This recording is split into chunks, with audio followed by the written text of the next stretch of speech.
the toolkit, the operating system that we've developed has this particular effect. Each tool is designed first and foremost as a diagnostic itself to help us practice the skill of self-awareness, which is the hardest thing. Self-awareness is what allows us to look beneath the surface into the root system, into the systemic arena of our lives or our workplace. Where do you begin when it comes to addressing the operating system? To be able to lead others effectively, we have to learn how to lead ourselves effectively. And as a matter of fact, the good news is the same skills, the same attitudes and behaviors that empower us to lead ourselves more effectively are the very skills and tools that will help us to lead others more effectively. And so a little, kind of leadership saying that we have in our world is we can't give to others what we have not first cultivated within ourselves. What I discover more often than anything else is that their greatest challenges in whatever they're trying to influence outside of themselves is directly related to some area they're struggling to lead themselves.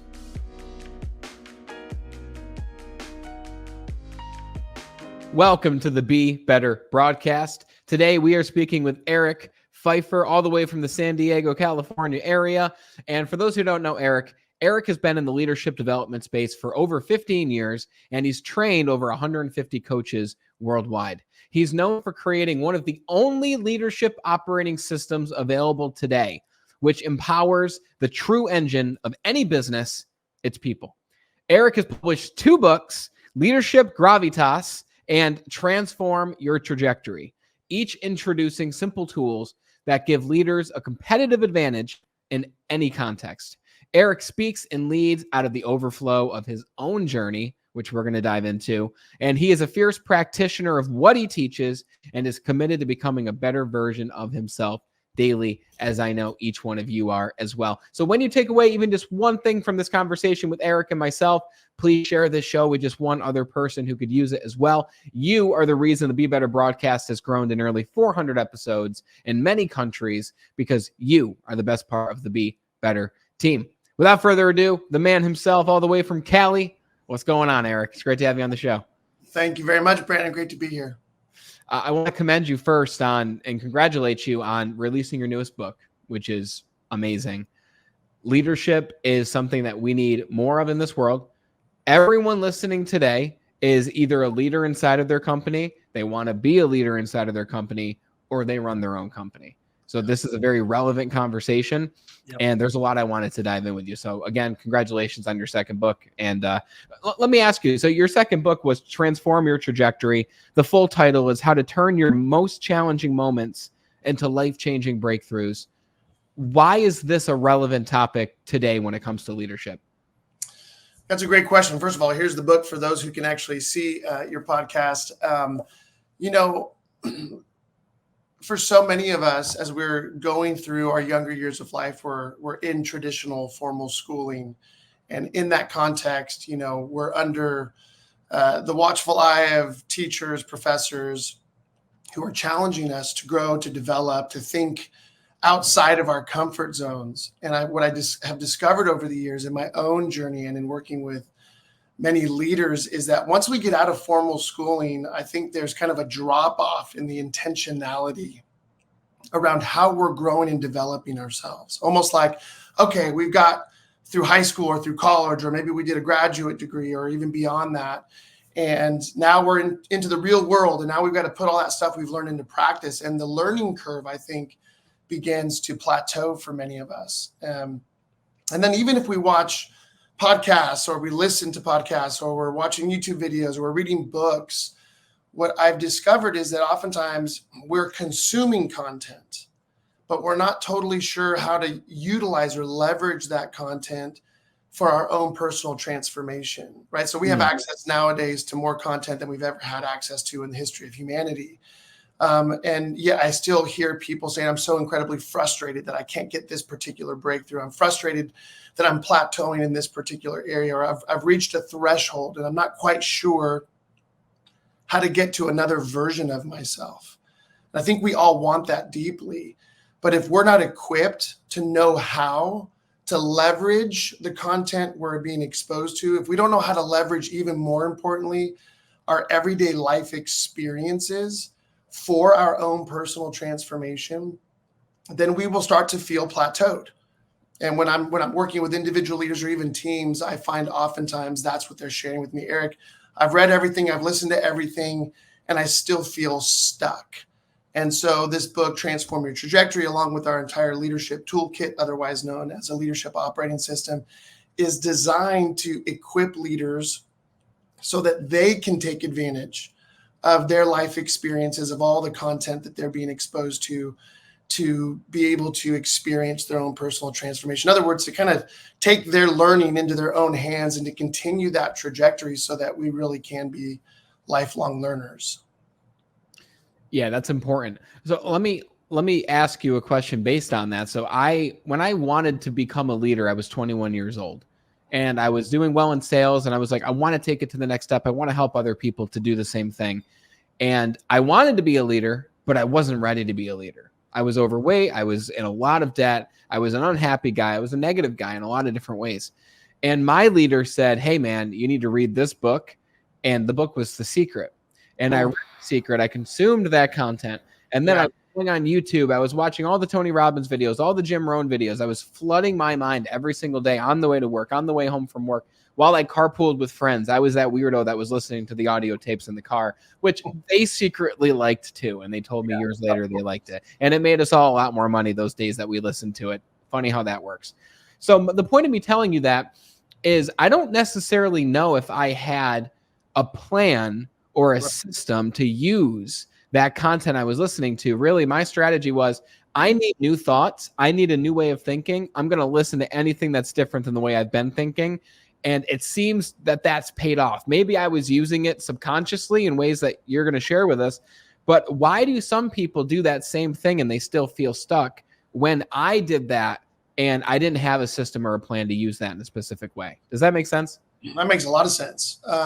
It's not an all or nothing thing, right? So as we listen to books on audio or podcasts or, consume different pieces of content, of course, some of those truths or principles or practices are going to resonate with us. We're going to embrace those, adopt those, and we are going to experience some measure of personal change or transformation. So it's not all or nothing. It's just I'm only suggesting that for many people, they will find themselves at a season of life or in a particular juncture of life, whether it's a role, responsibility, a particular project, they've been promoted to a new level of responsibility, and they begin to feel that their capacity, their leadership capacity is not at the level they need it to be able to be successful in that new space.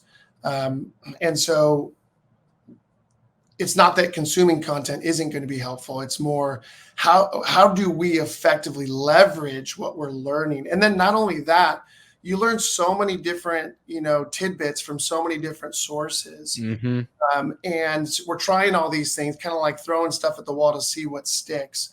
And that's where I think a lot of the frustration begins to set in. And so that's where we simply recommend to people, hey, you're going to consume a lot of stuff. And it's a lot of really great stuff. I mean, most of the content I'm exposed to, I say, that's great. That sounds awesome. But at the end of the day, think of a computer, all of us use computing devices like our smartphone, all these apps on the phone, they're fantastic because each app represents a different task that we want to accomplish. And I like to think of content that we're consuming nowadays as various apps, right? We're reading a book to help us unlock a particular area of our life. But most of us don't pay attention to the fact that beneath all those apps, the genius behind Apple or Windows or Microsoft is the operating system that people like, Steve Jobs or Bill Gates created, which is in some ways, I like to refer to it as kind of the engine that allows us to effectively run these apps. So you have people, here's a great example. We get to the, close to the New Year's, and what does everybody do? New Year's resolution. I want to get more fit. I want to lose weight, get more healthy. And so we get a variety of apps, right? Maybe even literally we get a weight loss app, we're going to count our calories, or, this is going to tell us the meals that we need to eat, or this is going to tell me the exact exercises I need to do that are going to help me achieve what I want to achieve. The problem is that every human being has an internal operating system. And by that operating system, I mean, on an average day, here are the prevailing attitudes and behaviors that I'm going to engage with. So why, if we're downloading all of the most effective weight loss or health apps, are people still struggling to get healthier? Yeah. As a matter of fact, oftentimes feeling like they're moving in the opposite direction. And that's because fundamentally, beneath all those apps, every one of us has a human operating system that is going to more determine how we behave every single day. The habits that we actually engage with versus the ones that we've downloaded that are going to determine the results of our life. And so I think all the content is fantastic, but I think ultimately what the question that we need to be asking as humans, as leaders, is my operating system, my fundamental human operating system, which is the prevailing attitudes and behaviors that I have either inherited from my upbringing or I have adopted over the many years of my life. How is that operating system either empowering the various activities and things that I'm trying to accomplish, or how is that operating system limiting or undermining what I'm trying to achieve? Which, by the way, that's why so many people enter into therapy, right? It's not because they don't want to grow, it's because they feel stuck. And usually a therapist's job is to help us identify where is our personal operating system dysfunctional, where is it breaking down, where is it not empowering us to be able to get particular breakthroughs. And so that's where I bring in the language or the conversation around the operating system, because it's so important. Not to mention, when you were younger, I would say you were a leader. I understand, like maybe not positionally within your organization, but I define leadership as influence.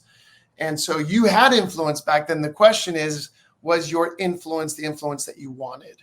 Was it going to actually encourage people to want to follow you, to trust you, to want to be a part of something that you were actually leading? Does that make sense? And so I think that operating system has more to do with how we are influencing people on a daily basis, whether in our marriages, our households, with our kids, with our friends, with our coworkers, our bosses, our customers, our clients. If we want the kind of influence that we're looking for, then we've got to pay a lot of attention to our operating system. Okay. Our personal operating system or a leadership operating system, or are they one and the same? I would say they're one and the same, because leadership is influence, and all human beings have influence in a variety of areas of their life. And the kind of influence we want, I would say leadership is a type of influence that we're looking for. Yeah. And so we need an operating system that gives us the kind of influence that allows other people to trust us and to want to be a part of whatever it is that we're up to. And that's leadership. So where do we begin? Let's say you're working with an up-and-coming leader, right? Obviously, you made the point that we're already all leaders because we're influencing someone. We're all influencing ourselves, but what's the influence we're having is the question that you pose. So when you're speaking with a new leader at a company, or someone who wants to move up into the hierarchy, someone who wants to become a higher role type of leader, where do you begin when it comes to addressing the operating system? Yeah, it's a great question. Well, I think you already alluded to it. Wisely so. This isn't your first rodeo, Brandon, on leadership. It begins with self-leadership. What people, I think, struggle to recognize is that to be able to lead others effectively, we have to learn how to lead ourselves effectively. And as a matter of fact, the good news is the same skills, the same attitudes and behaviors that empower us to lead ourselves more effectively are the very skills and tools that will help us to lead others more effectively. And so a little, kind of leadership saying that we have in our world is we can't give to others what we have not first cultivated within ourselves. And so it doesn't matter what level of leader I'm working with, because what I discover is whether it's a high level executive, CEO, president, owner, operator, whether a Fortune 500 company or a startup, what I discover more often than anything else is that their greatest challenges in whatever they're trying to influence outside of themselves is directly related to some area they're struggling to lead themselves. Got it. So the starting place is different for each person based on the areas that specific person needs to work on. That's right. But it ultimately boils down to some area where they're struggling to lead themselves, whether it's some area of emotional frustration. It could be a mindset issue, like you mentioned earlier about your younger years. It could be just getting control of their own physical health. It could be, broken relationships that they're not dealing with. It could be their finances. It could be their attitude toward politics or social issues. At the end of the day, whatever it is that we're trying to influence, whether in our business or in our relationships, the struggle to influence the world around us begins with some struggle that we have internally in influencing ourselves. Very interesting. That's the starting point. If we can learn how to lead ourselves more effectively, that directly, not indirectly, but directly translates into our ability to lead others more effectively. So when we go in and work with a company, we start with a kind of diagnostic exercise or two, which helps them begin to say, okay, well, what's working, what's not working within our team, our organization, a particular division. And as they identify all those problems, those struggles, those pain points, and they help us do that, then the next order of business is to ask this question. Okay, those are the symptoms. Think of like a cross section of a tree, and you can see the tree above ground. What we can't see is what's happening below ground, the root system. And so we say, okay, if these are the symptoms, the symptomatic issues, the tension points, the rub points that you're experiencing, those are all connected to something going on beneath the surface, what we call systemic issues, right? And so what we'll do is we'll begin to help them connect the symptomatic issues to the systemic issues. The systemic issues are always the prevailing attitudes and behaviors of an individual, a team, or an organization that is actually producing whatever we see above ground. I understand that people will say, well, but there's all these uncontrollable factors, right? There's government, there's the market, there's different industries, there's wars going on across the world that are going to affect our particular market or industry. I understand that. And I'm not denying that. All I'm suggesting is that the tension points, most of the struggles, I would say the vast majority of the challenges for any company that I've worked with over the last almost 20 years now, that they're experiencing are actually directly tied to prevailing attitudes and behaviors that are unrecognized, undealt with, and therefore undermining that leader, team, or company's success. So if it's unrecognized, you ask the question, what's working and what's not working? If it's unrecognized, then how do you help people to recognize what it is they need to work on with themselves so that they can then have the influence over their team that they want to have? Is it necessary to have the coach that can ask these introspective questions? Because if I asked myself this question in the state that I was in back then, ego is the ultimate barrier to growth. Yes. Right? I wouldn't have been able to come down to, oh, I'm heavily overweight and low energy, and that's impacting my ability to lead the team. I wouldn't have said that, but that was what the truth was, and it required a third party to show me that. I agree with you 100%. So let me explain it this way. So the genius, and I use that word loosely, I just mean the innovative, creative power of the tools that we've developed, which, by the way, we've borrowed from people much smarter than us and have just tweaked and innovated on those tools. But the toolkit, the operating system that we've developed has this particular effect. Each tool is designed first and foremost as a diagnostic itself to help us practice the skill of self-awareness, which is the hardest thing. Self-awareness is what allows us to look beneath the surface into the root system. into the systemic arena of our lives or our workplace, and to begin to identify, hey, what's not working below the surface? Where are the dysfunctions, the toxic attitudes and behaviors? Where are the prevailing, mindsets that are undermining or empowering us, right? Because it's not all or nothing, right? There's always something really good in any company culture, and then there's something dysfunctional or unhealthy. But the diagnostic effect of these tools helps us to begin to identify and to see the dysfunction or the toxicity in our attitudes, behaviors, and mindsets, that we then get to choose, okay, well, is that the version of me or is that the version of us that we want to continue with? If it isn't, well, then we get to make a change. We get to choose. That's the beautiful thing about human beings. It's our superpower. We actually get to choose. We're not victims of the world. The world's not happening to us. It's happening for us. We get to choose what are the attitudes and behaviors that we want to embrace and we want to operate with on a daily basis, right? And so when we choose those, we start to change the root system, the systemic nature of how we're operating, which then has a direct relation to the byproduct, which is the tree above the surface, which is, how we're engaging all of the challenges that we're facing. And that's what makes the biggest difference. And so as a coach, what I do is I come in and my job is to train these leaders or teams or organizations in how to use these tools. And so in the beginning, yes, I am the one asking a lot of the more introspective, deeper questions to help them unearth the kind of what I call the systemic attitudes and behaviors that are unhelpful. And then I teach them with these tools how to exchange those unhelpful attitudes and behaviors for helpful ones, more empowering ones. And it's amazing when you ask almost any person in a moment where they're kind of, not under incredible duress, hey, is this the attitude and behavior that you think is most helpful for you or your team? They would say, Yeah. No.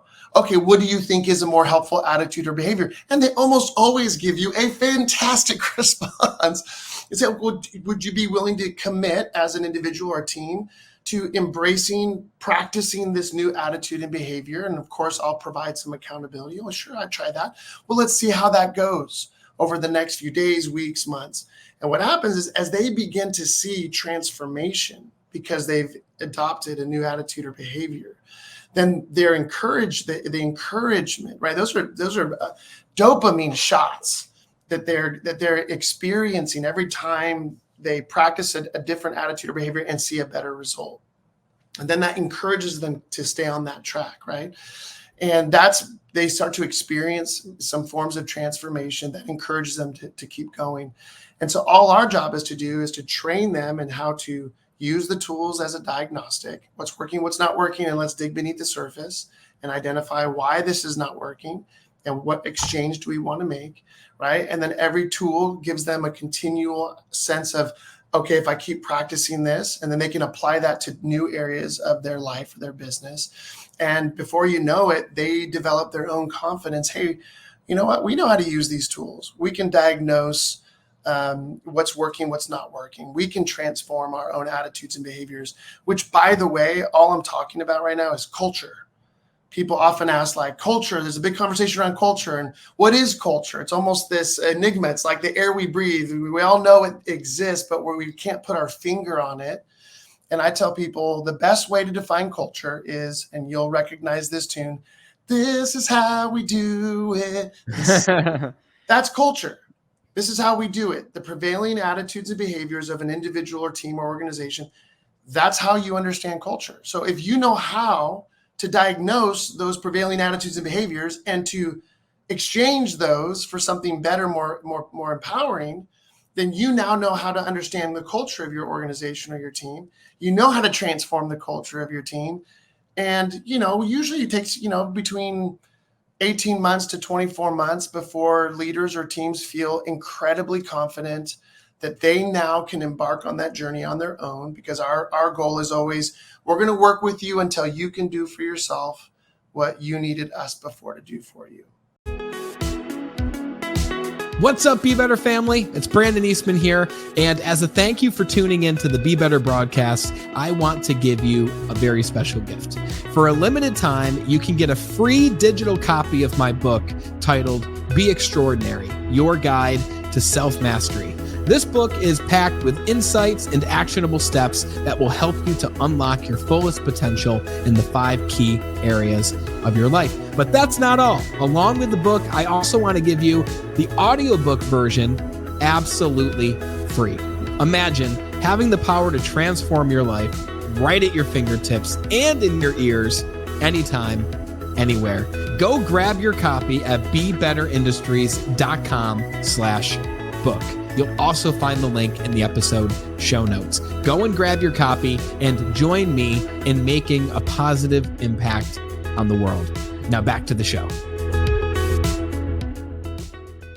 I remember going back to what you said about, if someone says to you, is that the way that a leader would act? Is that what a leader would say? Then they'll always have a perfect response. It's so important having people around you who are willing to tell you what you need to hear, right? And there's always people who are willing to tell you what they think you need to hear, but there's a select few who actually tell you something that you do need to hear. And I had a few people who worked in the retail store that I worked in years ago at the beginning of this journey of mine, and I would say something or I would do something, and they would both look at me, and they'd say it as a joke, but it was true. They'd say, "Is that something that a leader would say? Is that something that a leader would do?" And they said it with a smile, but they were serious. And I was like, oh, and I hated it. And the ego took a shot. And I was like, no, I guess it's not. And I was like, then what would you do? And then they explained, and I'm like, yeah, that would actually be a good move. Right. So often we don't need to have all the answers, right? Because other people already have the answers. We just got to find the right people with the right answers. So going to the personal transformation question, then I want to ask you a thing on culture here. When it comes to the personal transformation, okay, so we have the self-awareness to look deep and say what's working, what's not working. It's easier to see a physical thing, such as I'm overweight, I have low energy, I'm obese, whatever it is, and be like, I need to change this. Okay, great. Go on a diet, move your body more, whatever it looks like, change your lifestyle. What if it's an emotional thing? So what if somebody is just, their disposition is they're an angrier person, right? They're an angry person. They're irritable. What's the word? They have emotional frustration, let's say. How do you find the roots of an emotional frustration? Because it's easier with physical in my mind. So how do you get to the root of an emotional frustration? Yeah, well, I mean, even to speak into the more visible, what I would call manifestations of those internal issues, right? So if we're struggling with, excessive weight gain, there's usually a deeper reason why that's going on. If we're struggling with some form of addiction, whether it's food or alcohol, all of which I've struggled with at some point in my life, there's usually, it's tied to something going on internally, some area of our life where we feel unhappy or dissatisfied or stressed or anxious, and we are usually medicating. We are coping with those internal realities.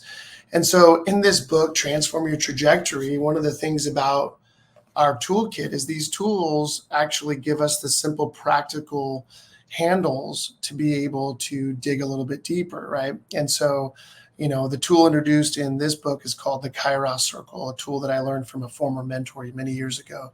And this tool helps us recognize, hey, something's not working in my life. Okay, well, what's going on? Well, I've gained, in excess of 20 or 30 pounds over the last couple of years. And this is the way I'm eating, and I'm not exercising, or I'm binge eating at night, or whatever's going on, right? The first order of business is to really observe what is actually happening. And oftentimes we benefit from inviting other people, like you said, to kind of give us what I call feedback or game tape, right? We need game tape, like professional athletes watch, a recording of plays on the field, so that they can have a more objective perspective on what was actually happening. Because, as we're going through life, it's like playing the game. We're just hustling and bustling, and we're so in it that we lose perspective of what's going on around us. So we get sometimes that feedback that helps. Oh, actually, you've been snacking a lot after the hours of like 8 or 9 o'clock at night. And by the way, as much as it pains me to say this, my spouse is oftentimes the best form of game tape or feedback for me, because she sees so much of my life. And we all have these blind spots. Like, I didn't realize, it's crazy. I didn't realize I was snacking so much after a particular time of night. That's just an example. And then once we've kind of got the lay of the land and we see what's going on, like imagine that being the tree above the surface, then we need to ask the next question. We need to interpret, why is this happening? Why am I doing this? Right. And that's where we begin to dig deeper. And when we're doing the observation part of the process, we're not just looking at what's going on. We're also asking the question, what are the prevailing emotions that I'm experiencing? Is it anger? Is it sadness? Is it anxiety? Is it joy? Whatever the case is. What are the prevailing emotions? Because I tell people, as far as we're concerned as human beings, feelings are facts. Like we don't get to always control the emotions that rise up from any different experiences that we're having.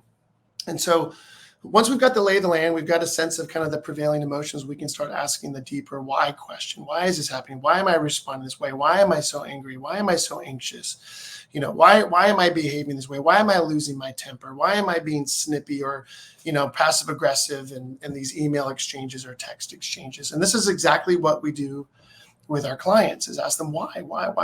And, the old rule is, you usually get close to the bottom of something when you've asked the why question 6 to 7 times. Okay. Or until that person regurgitates the same answer 2 or 3 times, because they're not able to go any deeper.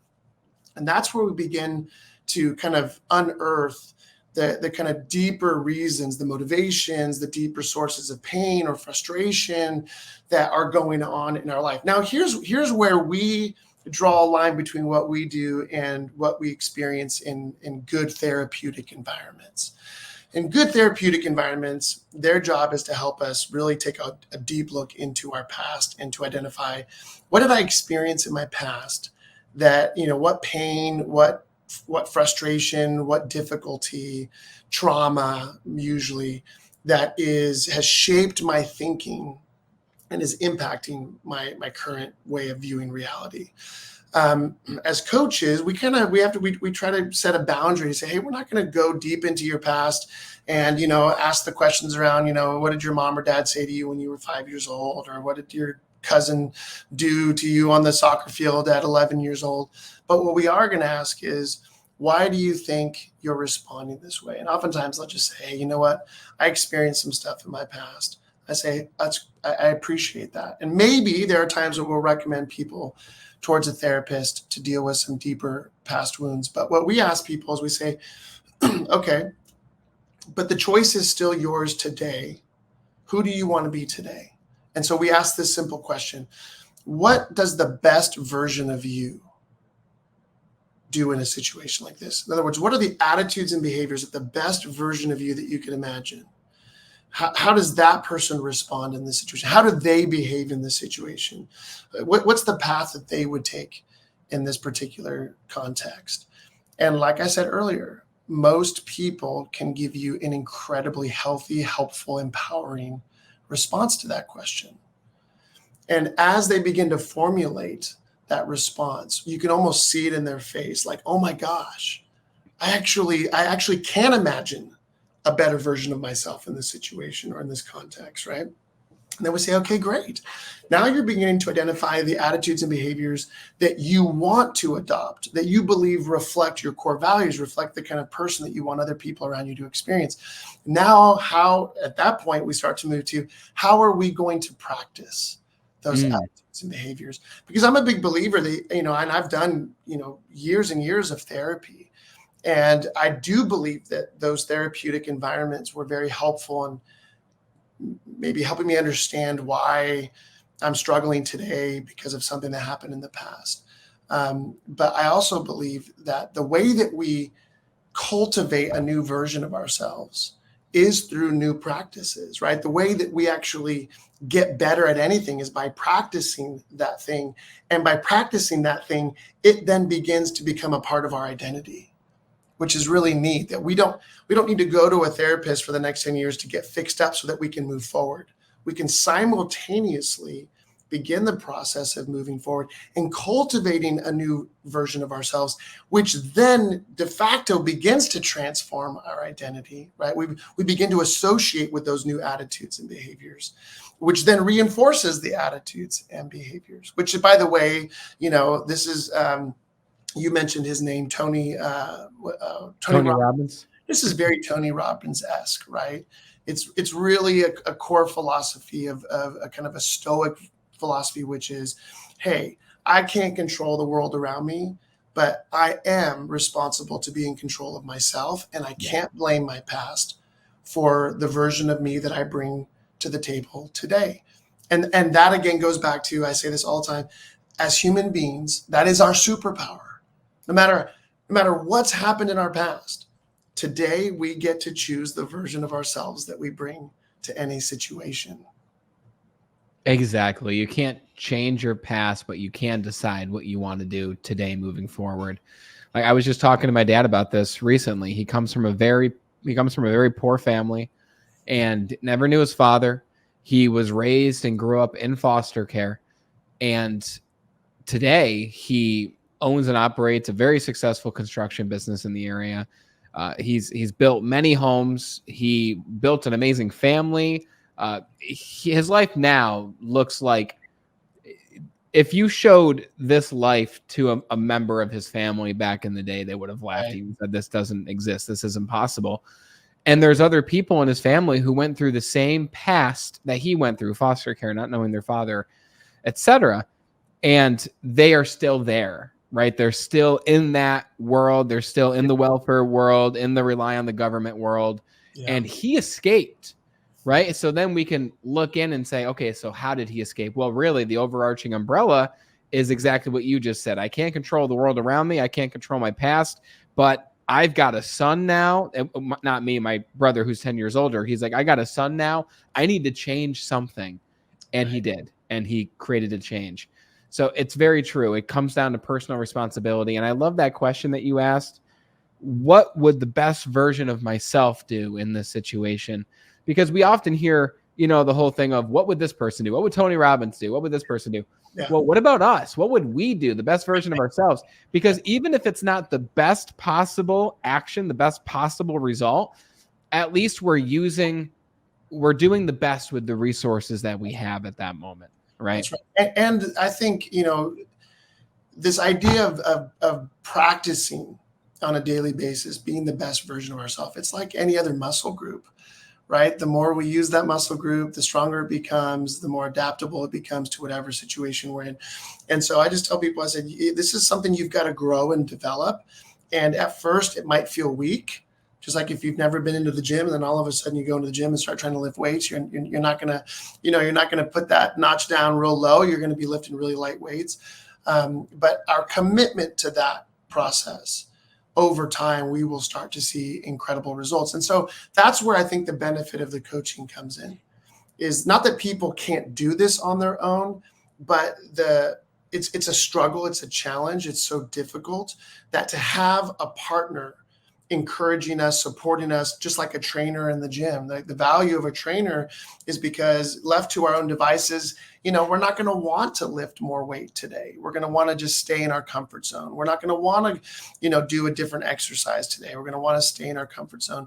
So the job of a good coach is, first of all, to equip people or leaders with the necessary, not only education, but really the tools, the skills, to be able to do this stuff on their own, but then to partner them until they have the confidence, until they've developed to the place where they can persist and continue on their own. And that's where the real wins start to happen.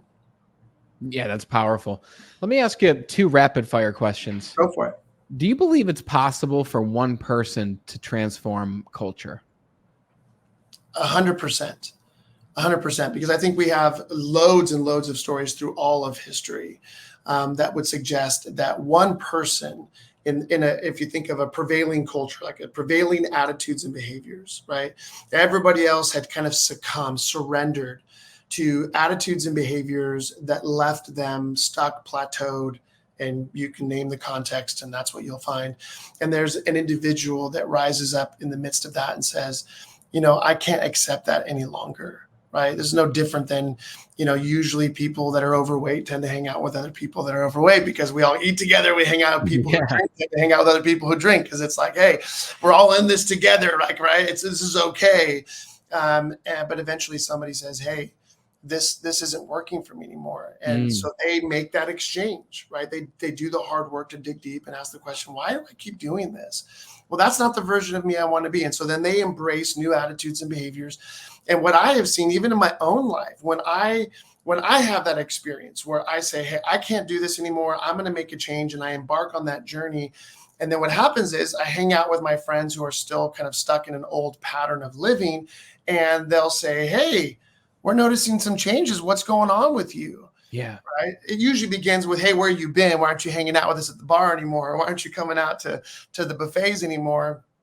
And then I'll say, well, hey, obviously it's very unhelpful if I say, well, I don't want to be like you guys anymore. But if I just share my story, hey, I got to a point where I was frustrated with where I was at, and I don't want to be that way anymore.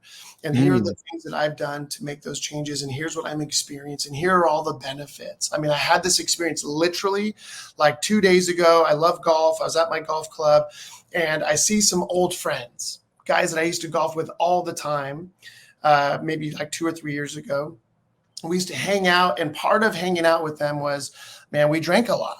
Yeah. And I see them, and they're sitting around a table, and they've all got drinks, and they're like, man, where you been? And I had a tank top and shorts because I was going to the gym after a round of golf. And they're like, where you been? I'm like, well, man, I got to be honest with you, I stopped drinking. And they were like, what? I'm like, yeah. And they're like, you look fantastic. I'm like, well, thank you. Oh, what has that been like? And so I just shared my story. That's all I did. Wow. And you could see the faces of every person at that table light up. And like, oh my gosh, he's sharing a story that I want to be my story. And so they all started asking a lot of questions about, like, well, what have you been doing, and how'd you do this, and how did you get out of drinking? And I think that's how we as individuals change culture, not by condemning the culture, not by being the critiques of that culture, right, in a way that comes across harsh or judgmental or condemning, but instead to pursue a new culture. And oftentimes what happens is people kind of look across the way and they go, that looks so much better. And sometimes those people will begin to follow you. So when I'm working with leaders and I say, hey, this is the prevailing culture of your team or your organization, how's that working for you? It's not working for us. Okay, well, let's start with you. And let's help you start to make the changes that you want to make. And little by little, as you begin to operate differently, other people will see, gosh, that feels so much better. And then they will be far more likely to want to follow suit. And we've seen this in every team or organization we've worked with, is that it's kind of if you've ever heard the analogy of, the leaven and the lump, right? Like if you've ever seen homemade bread made, it's actually crazy. There's only a few ingredients, and then they put this stuff called yeast, which sounds terrible because all we ever know is a yeast infection. We're like, nobody makes bread anymore, right? We're like, that sounds gross. Well, it's actually a live culture. Yeast is a live culture. It's a very small amount that you put into this large lump of water and flour and eggs that have been mixed together, and then you massage that yeast into the dough. And what happens is that yeast is what creates that catalytic reaction that causes the dough to rise. And so what I tell people is say, hey, listen, in any team or organization, even in your own household, when you think that culture can't be transformed, just remember you have to first become that culture, that living reality embodiment of what the changes that you want to see. And then as you allow yourself to be massaged into the lump of the culture, guess what? You will have a catalytic transformative effect. Wow. Drop the mic on that metaphor. I love that. I didn't know where you were going with that. And that's a really amazing answer to a rapid fire question, because it's so true. It wasn't such a rapid response. Sorry. No, I love that. It's perfect. And the second question that I have for you, I have a feeling the answer is going to be very similar, which is, how do you stand out as a leader so that you're noticed for more opportunities, or so that you're noticed for a leadership role or opportunity? but I have a feeling it's going to be the same thing. Personal responsibility, be the change that you want to see, exhibit the behaviors that you want to see your team exhibit. Am I missing anything? No, I love that. It's a great springboard into promoting our first book, which is called Cool. Leadership Gravitas. And the subtitle is 12 Essential Skills to Expand Your Impact and Influence, which we've already defined leadership as impact and influence.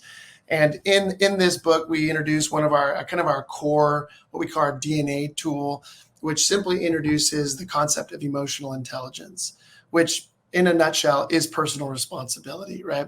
And so we introduce these simple 12 skills that we say, look, if we learn how to practice these 12 skills, which are categorized through self-awareness, self-leadership, other awareness, and other leadership, if we can learn to operate in this way, guess what will happen? We will increase our personal gravitas. And by gravitas, I got that word from the concept that, in kind of, planetary orbits, right?